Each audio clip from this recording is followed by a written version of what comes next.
Hey guys, it's Jane. I'm here today to do a super quick review of Ancillary Sword by Leckie. I should have by rights done a Mystery Monday video yesterday, but in the time that I had set aside to film that video, I'm sorry, I just couldn't put down this book. So I was sitting on the couch reading Ancillary Sword when I should have been making Mystery Monday, so it's just going to have to wait till next week.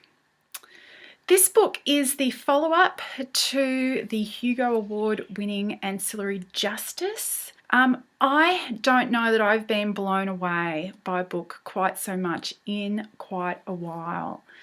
Ancillary Justice has got quite an intricate structure, and there's lots of action sequences, so it's pretty full on.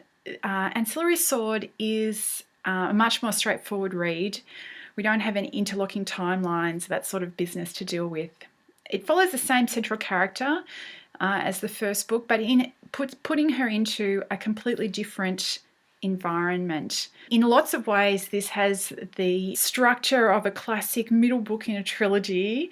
We're having a breather from some of the fireworks in the first book, and we're setting up a bunch of stuff that looks exciting that, to come in the third book.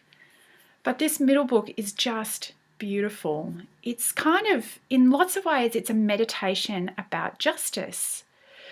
The Rach Empire, I'm sorry if I'm saying that wrong, I've got no idea how you pronounce that. The Rach Empire, which all of this is kind of happening within, has some really interesting ideas, philosophy, worldview, and their three main virtues that they follow are justice, propriety, and benefit. And they believe that you can't have one without the other two. So if something is just, it will lead to benefit. If something is proper, it will be just. Now, just a moment's thought will make you realise that there's some fairly problematic issues with this as a life philosophy. And there is a certain amount of all animals are equal, but some animals are more equal than others going on in the Rach society, and that is a large part of the meat of this story. I can't really go into the plot terribly much because, spoilers from the first book, but I just wanted to read you a really short section towards the end of the book. It gives you an idea, a taste of the ideas that are being worked over in this. A conversation between Breck, the central character, and a citizen, Syrinx, who has a really interesting relationship with Breck in this book. Syrinx is somebody who has come from a certain amount of privilege but has been tumbling down the social scale during the course of her life.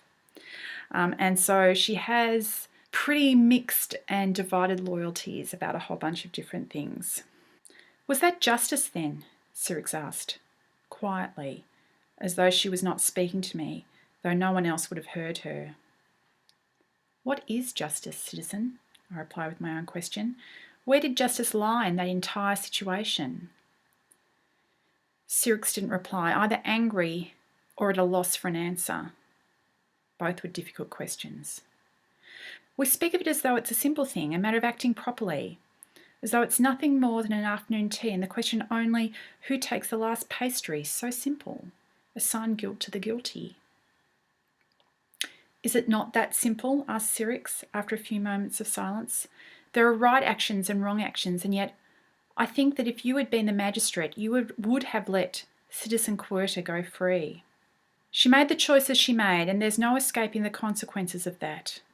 I doubt very much she'll get off lightly, but I can't condemn her.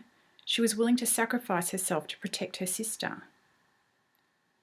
Do you think that if the Lord of the Rach were here, she would have seen through everything to give each act and each actor's heart its proper weight, to dispense perfect justice?